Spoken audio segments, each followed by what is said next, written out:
Bolalarini o'rniga itini qutqargan bu ayol haqidagi videoni ko'rdinglarmi? Voqea mana shu ayol uyida hech narsani sezmagan holatda yuvinayotgan paytda boshlangan, lekin u to'satdan uyini orqa eshigidan kelayotgan g'alati ovozlarni eshitib qoladi. Biroz vaqtdan keyin esa bu eshikdan uyning ichiga butunlay qop-qora kiyib olgan ikkita notanish erkak kishi kirganligini sezdi. Keyin bu ayol uyidan bildirmasdan chiqib ketishga qaror qildi. Uning uchun uning oldiga o'g'rilar kelmasidan o'zi hech qanday ovozsiz chiqib ketishi kerak edi. Shu sababli ustiga kiyim kiyishga ham ulgurmasdan yonida turgan kuchugi bilan tashqariga chiqib ketadi. Tashqariga chiqib esa uyini asosiy eshigida joylashgan domofon orqali eriga qo'ng'iroq qila boshlabdi.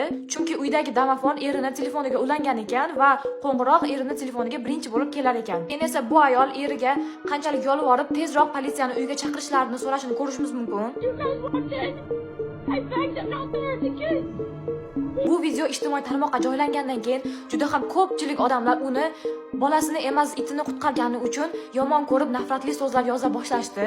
Lekin keyinchalik bu ayol voqea aslida qanday sodir bo'lganligini aytib berdi. Uning aytishiga ko'ra, u itini qutqarishni tanlamagan, shunchaki bolalari uxlayotgan yotoqxonani o'g'rilar topib olishini xohlamagan. Bundan tashqari u shuni qo'shimcha qildiki, agar u bolalarni oldiga borganida politsiyani chaqirishga hech kim qolmas edi.